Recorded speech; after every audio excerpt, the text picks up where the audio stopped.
Tuhan, dalam Injil Lukas di bagian kisah tentang kenaikan Tuhan Yesus, maka dikatakan bahwa Yesus terangkat sambil memberkati para murid, memberkati orang-orang percaya. Jadi ketika Tuhan Yesus terangkat pelan-pelan seperti itu, bisa dilihat dengan mata oleh para murid. Dia terangkat pelan-pelan dengan tangan yang masih tetap memberkati. Itu adalah sebuah peristiwa yang besar. Nah, Injil Yohanes memberikan kepada kita sebuah catatan penting bahwa sebelum Tuhan Yesus disalibkan, sebelum Tuhan Yesus terangkat ke sorga, dia memiliki sebuah doa, sebuah permintaan kepada Allah Bapa. Dan ini bukan doa yang disebutkan dalam Injil Yohanes 17, yaitu yang biasa disebut doa imam besar, tapi doa yang spesifik, doa yang khusus untuk memberikan penghiburan, memberikan peneguhan bagi para murid yang akan terkejut, kecewa karena kematian Yesus dan kebangkitannya dan naik ke sorga. Dan pernyataan itu dikatakan Tuhan Yesus di dalam Yohanes 14 ayat 16 sampai 17, berbunyi seperti ini. Aku akan minta kepada Bapa, dan Ia akan memberikan kepadamu seorang penolong yang lain, supaya Ia menyertai kamu selama-lamanya, yaitu Roh kebenaran. Dunia tidak dapat menerima Dia, sebab dunia tidak melihat Dia dan tidak mengenal Dia. Tetapi kamu mengenal Dia, sebab Ia menyertai kamu dan akan diam di dalam kamu. Nah, Bapak Ibu yang kasih Tuhan, ini adalah sebuah pernyataan yang luar biasa, yang harus menjadi sebuah keyakinan kita, sebuah kepercayaan kita, dan juga sebuah kehidupan pengalaman kita. Tuhan Yesus berkata, aku akan minta kepada Bapa. Inilah sesuatu yang spesifik sekali, sesuatu yang khusus sekali untuk para rasul yang akan dia tinggalkan. Untuk orang-orang percaya yang dipanggil untuk menjadi saksinya, dia meminta, dikatakan di sini, kepada Bapa. Terjemahan King James menggunakan kata berdoa. Nah, dalam bahasa Inggris dipakai kata berdoa. Nah, doa itu adalah sebuah permintaan. Jadi di sini Tuhan Yesus mau berkata, saya sungguh-sungguh meminta kepada Bapa. Saya sungguh-sungguh harapkan kepada Bapa untuk memberikan kepada kamu, yaitu dikatakan seorang penolong. Saudara-saudara, hidup ini tidak bisa dijalani sendirian. Hidup ini harus dijalani dengan pertolongan orang lain. Sebenarnya tidak ada satupun manusia yang bisa menjalani hidupnya sendirian. Ketika seorang bayi lahir, dia harus dilahirkan oleh seorang ibu. Kalaupun itu bayi tabung, maka ada dokter yang menanganinya. Jadi sejak kita lahir itu, kita sudah ditolong orang. Nah, tetapi ketika berbicara di sini seorang penolong, Tuhan Yesus berbicara tentang satu pribadi yang lebih hebat daripada semua manusia, yang lebih hebat daripada semua orang-orang yang ada di dunia ini, bahkan lebih hebat daripada superhero, tokoh-tokoh imajinasi itu. Apakah itu Batman, Spider-Man, Gundala, dan seterusnya. Roh Kudus itu adalah satu pribadi utuh, pribadi yang nyata. Dia bukan satu tokoh imajiner orang percaya, tapi dia adalah pribadi Allah itu sendiri. Dialah penolong bagi saudara dan saya. Nah, pertanyaannya tentu adalah penolong dalam hal apa? Nah, Bapak Ibu, siang ini kita akan melihat ada 3 faktor di mana Roh Kudus datang untuk menjadi penolong bagi kita. Yang pertama, mari kita lihat di dalam Yohanes 16. Yohanes 16, mulai dari ayat 13, saya bacakan kepada kita. Firman Tuhan berkata begini: tetapi apabila ia datang, ia roh kebenaran, yaitu roh kebenaran, Ia akan memimpin kamu ke dalam seluruh kebenaran, sebab ia tidak akan berkata-kata dari dirinya sendiri, tetapi segala sesuatu yang didengarnya, itulah yang dikatakannya, dan ia akan memberitakan kepadamu hal-hal yang akan datang. Ia akan memuliakan aku, sebab ia akan memberitakan kepadamu apa yang diterimanya daripadaku, sebab segala sesuatu yang Bapa punya adalah aku punya. Sebab itu aku berkata kepadamu, ia akan memberitakan kepadamu apa yang diterimanya daripadaku. Nah, Bapak Ibu yang kasih Tuhan, firman Tuhan ini mengatakan bahwa Roh Kudus datang adalah untuk menolong orang percaya, menolong para rasul untuk bisa menjadi saksi Kristus. Di dalam ayat 14 firman Tuhan berkata begini, ia akan memuliakan aku, sebab ia akan memberitakan kepadamu apa yang diterimanya daripadaku. Kalau kita baca firman Tuhan ini di dalam ayat yang ke-8 sampai dengan 12 berbunyi seperti ini.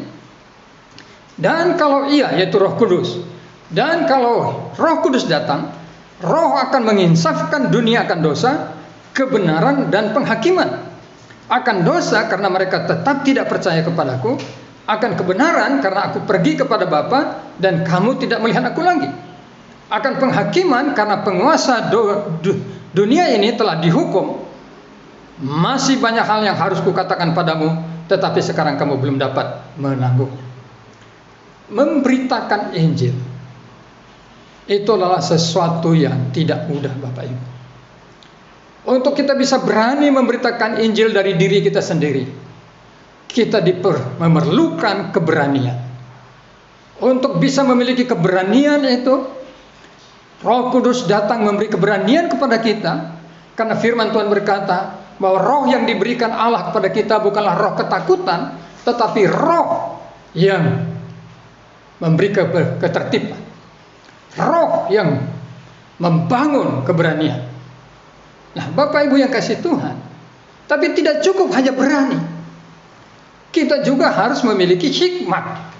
Kita harus memiliki pengertian akan firman Tuhan. Dan pengertian kita akan firman Tuhan harus kita akui sebenarnya sangat terbatas. Saya mengajar di sekolah teologi sejak tahun 84. Itu full time-nya sebagai. Jadi saya belajar sekolah teologi mulai dari tahun 80, Bapak Ibu. Kemudian sesudah saya lulus, saya terlibat di dalam mengajar. Dan saya bertemu dengan dosen-dosen yang luar biasa pengetahuannya dan luar biasa juga gelar akademiknya. Tetapi satu pengakuan yang diberikan oleh dosen-dosen yang luar biasa itu adalah mereka berkata, mereka belum sempurna memahami firman Tuhan. Mereka berkata mereka masih harus terus belajar firman Tuhan. Itu sesuatu yang sangat mengagumkan. Bagaimana seorang dosen yang sudah belajar bertahun-tahun, kemudian mengajar bertahun-tahun, punya gelar sampai pendidikannya S3, tetapi berkata, pemahaman saya akan firman Tuhan sangatlah belum lengkap. Saudara-saudara yang dikasihi Tuhan, memberitakan Injil adalah memerlukan pengertian akan firman Tuhan. Dan kalau kita baca peristiwa kisah para rasul pasal 2, sesudah dikatakan bagaimana para murid yang berdoa itu dipenuhi oleh Roh Kudus, maka mereka mulai berbicara dalam bahasa-bahasa lain yang bisa dimengerti oleh orang-orang yang mendengarnya. Lalu ketika ada yang menuduh bahwa mereka sedang mabuk, Rasul Petrus bangkit berdiri dan berkata, kami tidak sedang mabuk, sebab ini masih pagi hari. Kami tidak mabuk, tetapi yang terjadi adalah, dia mulai menjelaskan saudara, ini adalah penggenapan nubuat daripada Nabi Yoel. Wih, luar biasa saudara-saudara. Petrus dan teman-temannya yang biasanya selalu tulalit ketika belajar dari Tuhan Yesus, sesudah pencurahan Roh Kudus itu, dia bisa mengatakan yang terjadi dalam hidup kami ini, yang terjadi yang kalian lihat dalam diri kami ini, Ini bukan karena kami mabuk anggur, tetapi karena ini penggenapan daripada nubuatan Nabi Yoel. Lalu sesudah itu saudara-saudara, dia mulai menjelaskan bahwa Yesus Kristus itu adalah Tuhan yang dinubuatkan oleh Raja Daud. Dia membeberkan bagaimana iman Daud terhadap Mesias yang akan datang itu. Lalu dia menegaskan bahwa Yesus Kristus adalah juru selamat yang telah dinubuatkan oleh Daud. Dari mana hikmat yang didapatkan oleh Petrus sehingga dia bisa menghubungkan apa yang terjadi dalam peristiwa pencurahan Roh Kudus itu dengan kitab Yoel? Lalu sesudah itu dia menjelaskan tentang Yesus Kristus melalui kitab Mazmur. Itu adalah hikmat daripada Roh Kudus. Saya percaya Tuhan Yesus adalah guru yang hebat, guru yang terbaik. Dan ketika dia mengajar para murid 3,5 tahun, dia tentu telah mengajarkan hal-hal yang luar biasa, pengertian yang luar biasa terhadap firman Tuhan. Tetapi di dalam hikmat dan keagungan Yesus Kristus Tuhan kita itu sebagai guru yang agung, muridnya adalah murid yang terbatas. Manusia-manusia yang terbatas. Sehingga Yesus Tuhan kita sendiri berkata, masih banyak hal yang harus kukatakan kepadamu, tetapi sekarang belum dapat kamu menanggungnya. Tetapi apabila ia datang, yaitu Roh kebenaran, ia akan memimpin kamu ke dalam seluruh kebenaran. Saudara-saudara, hikmat dalam pengertian akan firman Tuhan memerlukan pertolongan Roh Kudus. Belajar Alkitab bukan bicara tentang metode, saudara-saudara. Kita perlu metode belajar Alkitab yang sederhana. Saya pengajar hermeneutika di sekolah teologi. Tetapi sebaik apapun metode kita, dia tidak mampu memberikan kedalaman yang terdalam daripada kebenaran firman Tuhan itu tanpa pertolongan Roh Kudus. Saudara-saudara yang kasih Tuhan, Roh Kuduslah yang memampukan para pengajar-pengajar, para guru-guru, para saksi-saksi Kristus mampu menjelaskan dengan bijak siapa Yesus sebagai juru selamat dan Tuhan. Bapak Ibu yang dikasih Tuhan, ini yang pertama. Roh Kudus datang untuk menolong kita memahami firman Tuhan, mengerti firman Tuhan. Saya baru dikirimin oleh seorang hamba Tuhan sebuah video yang judul videonya itu berjudul seperti ini. Saya adalah titik-titik-titik, karena itu buktikan Tuhan kafirmu itu sanggup mengubah hidupku, maka aku percaya. Wah saudara, itu perempuan itu. Dia berkata, buktikan Tuhan kafirmu itu bisa mengubah hidup saya, baru saya percaya. Dalam batin saya, siapa dia? Siapa dia yang berani menuntut Tuhan? Dia bilang, kalau engkau sanggup ubah hidupku, aku percaya. Saudaraku, ada banyak orang mempunyai konsep berpikir Tuhan perlu terhadap hidupnya, Tuhan memerlukan dia. Tidak, saudara. Kita yang memerlukan Tuhan.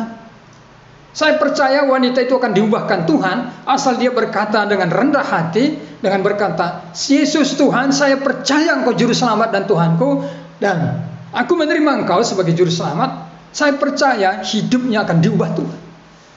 Tetapi kalau dia berkata, ubah hidupku baru aku percaya, loh saudara, itu adalah sebuah konsep berpikir yang terbalik. Konsep berpikir yang penuh dengan kegelapan. Hanya orang-orang yang percaya mengerti firman Tuhan, karena dalam diri orang percaya ada Roh Kudus yang mengajar dia, menuntun dia ke dalam kebenaran. Ini yang pertama.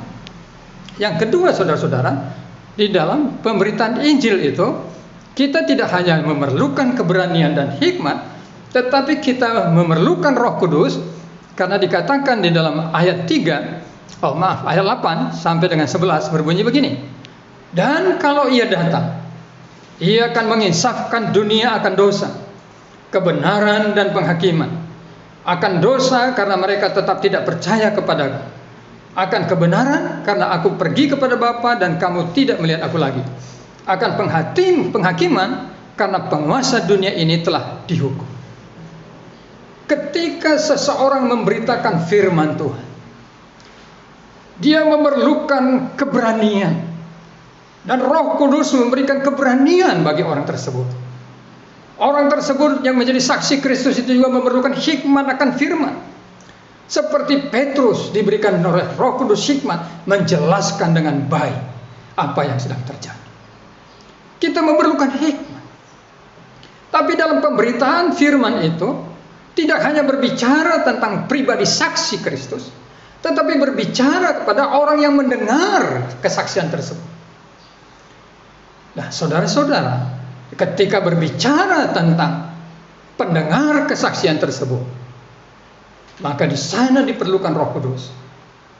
Karena firman Tuhan ini berkata, kalau Roh Kudus datang, Roh akan menginsafkan dunia akan dosa, kebenaran dan penghakiman.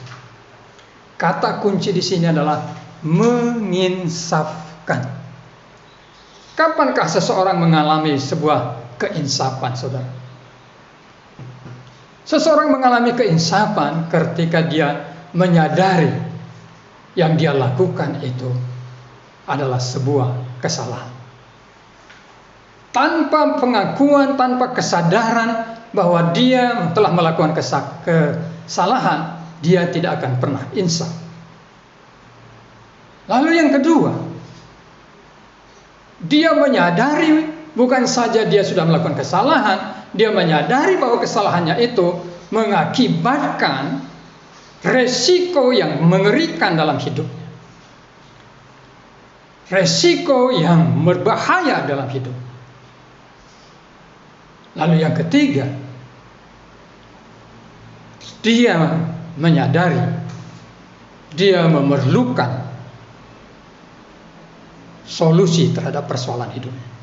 Kita kasih contoh. Seorang yang perokok, dia bukan tidak tahu bahwa merokok itu berbahaya. Dia tahu. Sebab di dalam setiap bungkus rokok sekarang ada peringatan. Merokok bisa membuat orang impoten. Merokok bisa membuat orang kanker. Merokok bisa membuat orang mengalami kematian. Jadi orang perokok itu adalah orang yang nekat, saudara. Orang yang sangat nekat. Dia sudah baca kok bahwa merokok itu bisa membuat kanker, merokok itu bisa membuat kematian, tapi mereka tetap merokok.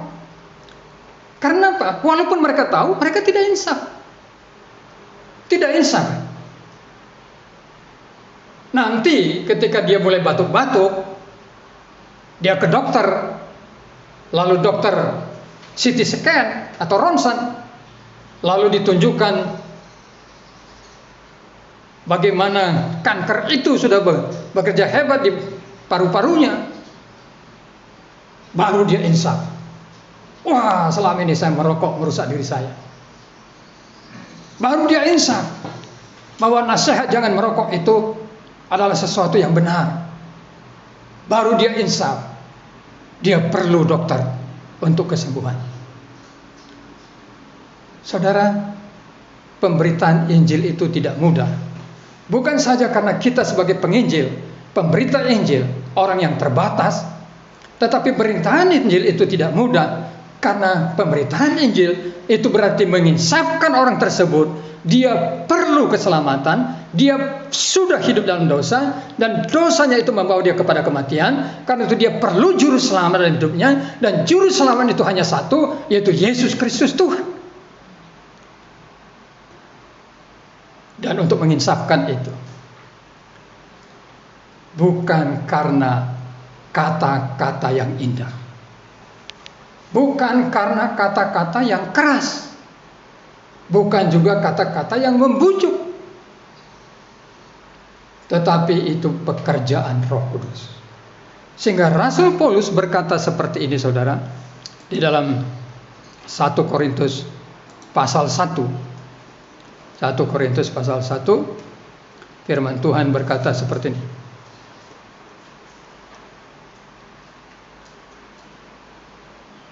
Oh maaf, 1 Korintus 2 ayat 1 sampai 4. Ya, 1 Korintus 2 ayat 1 sampai 4. Bunyinya seperti ini. Demikianlah pula ketika aku datang kepadamu, saudara-saudara, aku tidak datang dengan kata-kata yang indah atau dengan hikmat untuk menyampaikan kesaksian Allah kepada kamu. Sebab aku telah memutuskan untuk tidak mengetahui apa-apa di antara kamu selain Yesus Kristus, yaitu Dia yang disalibkan. Aku juga telah datang kepadamu dalam kelemahan dan dengan sangat takut dan gentar. Baik perkataanku maupun pemberitaanku tidak kusampaikan dengan kata-kata hikmat yang meyakinkan, tetapi dengan keyakinan akan kuasa kekuatan Roh, supaya iman kamu jangan bergantung pada hikmat manusia, tetapi pada kekuatan Allah. Rasul Paulus seorang yang sangat jenius. Pidatonya, khotbahnya itu luar biasa. Itu bisa kita sadari dengan tulisan-tulisannya yang dihilangkan Roh Kudus sehingga menjadi firman Tuhan bagi kita. Tetapi dia berkata, walaupun saya seorang yang jenius, saya ahli di dalam berkata-kata, tapi ketika saya datang kepadamu, hai jemaat Korintus, saya datang bukan dengan hikmatku, saya datang bukan dengan kepasihan berbicaraku, tetapi saya datang dengan memberitakan Injil di dalam kekuatan Roh Kudus, supaya imanmu tidak dibangun dengan hikmat manusia yang bisa roboh, tetapi imanmu dibangun di dalam kekuatan Roh Kudus yang tidak akan pernah roboh. Bapak Ibu yang dikasihi Tuhan, kalau kita membaca kitab Kisah Para Rasul, maka kita seharusnya menarik sebuah kesimpulan. Itu adalah kisah pekerjaan Roh Kudus di dalam memperluas pemberitaan Injil, mulai dari Yerusalem sampai ke ujung bumi. Itu bukan kisah tentang Petrus, itu bukan kisah tentang Paulus. Walaupun kedua tokoh ini sangat menonjol, tetapi itu adalah kisah bagaimana Roh Kudus berkarya dalam penginjil Petrus, berkarya dalam penginjil Paulus, berkarya dalam penginjil Barnabas, berkarya dalam penginjil-penginjil yang disebutkan di dalam Alkitab ini. Tapi yang berkarya itu adalah Roh Kudus. Bapak Ibu yang dikasihi Tuhan, mari kita mempunyai pemahaman yang benar tentang tujuan Roh Kudus dicurahkan dalam hidup kita, bahwa supaya kita bisa jadi pemberita Injil.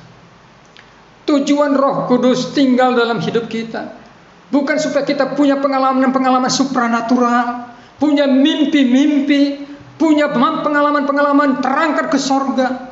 Oh saudara, Alkitab berkata,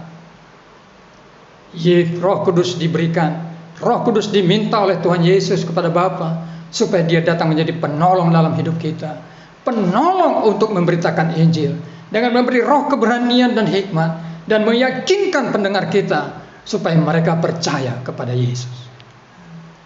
Inilah dua tujuan yang dijelaskan Tuhan Yesus tentang kedatangan Roh Kudus. Tapi tujuan yang ketiga, saudara, dikatakan dalam Galatia pasal 5. Galatia pasal 5. Firman Tuhan saya bacakan mulai dari ayat 16 sampai dengan ayat 25. Firman Tuhan berkata begini. Maksudku ialah, hiduplah oleh roh, maka kamu tidak akan menuruti keinginan daging. Sebab keinginan daging berlawanan dengan keinginan roh, dan keinginan roh berlawanan dengan keinginan daging. Karena keduanya bertentangan, sehingga kamu setiap kali tidak melakukan apa yang kamu kehendaki. Akan tetapi jikalau kamu memberi dirimu dipimpin oleh roh, maka kamu tidak hidup di bawah hukum Taurat. Perbuatan daging telah nyata, yaitu percabulan, kecemaran, hawa nafsu, penyembahan berhala, sihir, perseteruan, perselisihan, iri hati, amarah, kepentingan diri sendiri, percideraan, roh pemecah, kedengkian, kemabukan, pesta pora, dan sebagainya. Terhadap semuanya itu kuperingatkan kamu seperti yang telah kubuat dahulu, bahwa barang siapa melakukan hal-hal yang demikian, ia tidak akan mendapat bagian dalam kerajaan Allah. Tetapi buah roh ialah kasih, sukacita, damai sejahtera, kesabaran, kemurahan, kebaikan, kesetiaan, kelemah lembutan, penguasaan diri, dan tidak ada hukum yang menentang hal-hal itu. Barang siapa menjadi milik Kristus Yesus, ia telah menyalibkan daging dengan segala hawa nafsu dan keinginannya. Jikalau kita hidup oleh roh, baiklah hidup kita juga dipimpin oleh roh. Saudara-saudara yang dikasihi Tuhan, kalau kita baca Roma pasal 6, mengatakan bahwa kita telah ditebus oleh Tuhan Yesus. Karena itu kita harus hidup dalam hidup yang baru. Dan kalau dulu kita menyerahkan anggota tubuh kita itu untuk perbuatan dosa, maka dengan kita telah menerima anugerah keselamatan, kita harus hidup menggunakan anggota tubuh kita untuk senjata kebenaran. Diselamatkan itu artinya kita memiliki hidup yang baru. Hidup yang lama adalah hidup di dalam dosa, hidup dalam kedagingan, saudara-saudara. Nah, sekarang pertanyaannya, bagaimana supaya kita yang mempercayai firman Tuhan, mengakui bahwa kita adalah ciptaan baru, hidup di dalam hidup yang baru, tidak lagi hidup dalam hidup yang lama, yaitu dengan kedagingan itu. Cara satu-satunya hanya menaklukkan diri di dalam pimpinan Roh Kudus, menaklukkan diri kepada pertolongan Roh Kudus. Galatia 5 mengkontraskan itu. Di dalam hidup kita ini, kata firman Tuhan ini, ada hidup yang lama yang terus berjuang, hidup yang lama yang bekerja dalam kedagingan kita, yang didaftarkan dengan perbuatan-perbuatannya itu seperti dikatakan, di mana firman Tuhan ini menyebutkan perbuatan daging telah nyata, yaitu percabulan, kecemaran, hawa nafsu, penyembahan berhala, sihir, perseteruan, perselisihan, iri hati, amarah, kepentingan diri sendiri, percideraan, roh pemecah, kedengkian, kemabukan, pesta pora, dan sebagainya. Siapa di antara kita yang berkata, saya tidak bergumul dengan kedagingan ini? Semua kita bergumul. Bahkan Rasul Paulus berkata, celakalah aku manusia berdosa ini. Tetapi dia berkata, syukur karena Kristus telah menyelamatkan aku. Saudara-saudara, kita harus hidup dalam hidup yang baru. Dan untuk bisa hidup dalam hidup yang baru, di mana menikmati kerajaan Allah. Ya, Bapak Ibu perhatikan di dalam ayat 27, di mana firman Tuhan berkata, barang siapa melakukan hal yang demikian, ia tidak akan mendapat bagian dalam kerajaan Allah. Apa yang dimaksud dengan tidak mendapat bagian dalam kerajaan Allah? Apakah itu maksudnya tidak masuk surga? Kalau saudara berkata ya, berarti masuk surga karena perbuatan. Bukan, saudara. Tapi kata kerajaan Allah di sini bukan merujuk kepada masuk surga, tetapi kerajaan Allah di sini merujuk kepada apa yang dikatakan dalam surah Roma 12, bahwa kerajaan Allah itu bukan soal makanan, tetapi soal sukacita yang dikerjakan Roh Kudus. Orang yang hidupnya dalam kedagingan tidak akan ada sukacita, tidak ada damai sejahtera yang dari Roh Kudus. Dia bisa ketawa-ketawa sambil mabuk, saudara-saudara. Dia sambil ketawa-ketawa mencumbu perempuan lain, bisa. Tetapi kalau saudara tanya, apakah dia bahagia? Dia tidak bahagia. Dia tidak hidup di dalam berkat kerajaan Allah itu. Dia hidup di dalam tipuan-tipuan kerajaan kegelapan, saudara-saudara. Karena itu firman Tuhan berkata, berilah dirimu dipimpin oleh Roh. Karena dengan dipimpin oleh Roh, firman Tuhan ini berkata, kita akan memiliki kasih, sukacita, damai sejahtera, kesabaran, kemurahan, kebaikan, kesetiaan, kelemah lembutan, penguasaan diri. Tidak ada hukum yang melarang itu. Dua hari itu kemarin Seseorang menelepon saudara. Dia ceritakan bagaimana dia dipermalukan oleh seseorang di depan umum. Dan orang yang mempermalukan dia itu adalah orang yang sebenarnya secara ekonomi jauh lebih rendah. Dalam hubungan juga dia status sosialnya lebih rendah. Dan orang itu orang yang sudah pernah dibantu oleh yang dipermalukan. Orang ini berkata, saya sangat kecewa atas perbuatan. Saya ingin melabrak dia. Saya mau balas dia dengan kemarahan. Tetapi dia bilang, kok aneh? Saya nggak bisa marah. Saya hanya sedih. Nah, Bapak Ibu, pribadi yang bersaksi ini adalah pribadi yang sebelumnya sangat emosional, sangat sarkasme, sangat arogan. Tetapi ketika dia dijamah oleh Tuhan, dia bertemu dengan Tuhan Yesus, hidupnya diubahkan Tuhan. Ketika dia dipermalukan seperti itu, dia memiliki penguasaan diri. Dia memiliki kesabaran. Kalau sebelum dia di dalam Tuhan, dia itu pasti udah meledak-meledak marah. Apalagi status sosialnya lebih tinggi, kekayaannya lebih banyak. Dia sudah berjasa kepada orang itu. Oh, kalau dia bilang itu masa lalu, dia habis. Ini pengalaman orang yang diubahkan Roh Kudus. Ini pengalaman orang yang ditolong oleh Roh untuk hidup di dalam kerajaan Allah.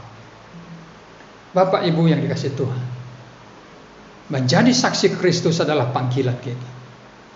Hidup di dalam kerajaan Allah itu adalah sebuah destinasi kita, tujuan ilahi Allah kepada kita. Kita diinginkan Tuhan hidup dalam sukacita, hidup dalam damai sejahtera, hidup dalam kasih, hidup dalam kesabaran. Kita seorang yang hidup dalam kebaikan. Dan itu hanya mungkin kalau Roh Kudus menolong kita. Kalau Roh Kudus mengendalikan hidup kita. Jadi firman Tuhan hari ini mau berkata, mari bersyukur kepada Tuhan, karena kita diberi seorang penolong.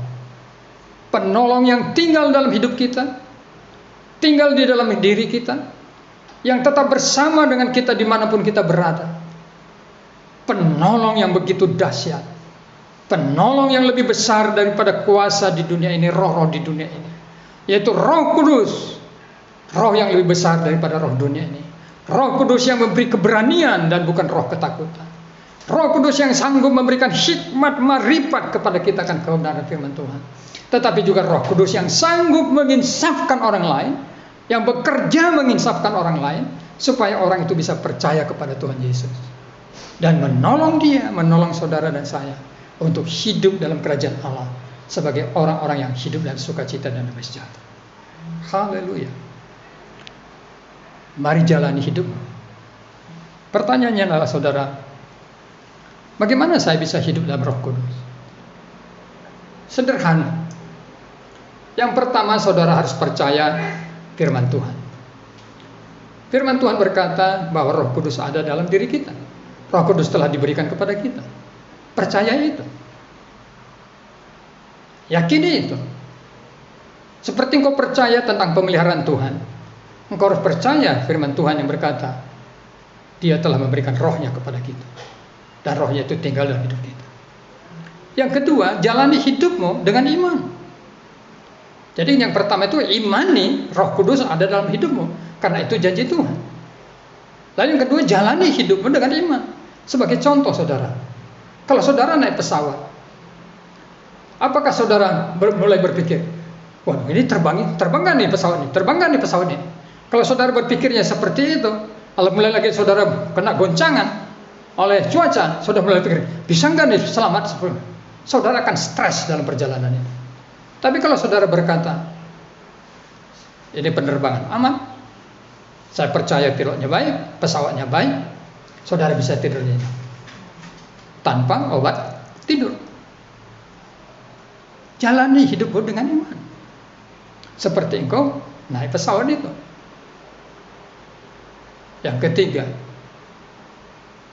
demonstrasikan pekerjaan Roh Kudus itu. Beranilah bersaksi. Beranilah beritakan Injil. Dia akan bekerja dalam hidupmu, bekerja kepada para pendengar. Tunjukkan kebaikan, tunjukkan kasihmu, tunjukkan kesabaranmu, karena Roh Kudus sudah mengerjakan itu dalam hidup. Kita berdoa.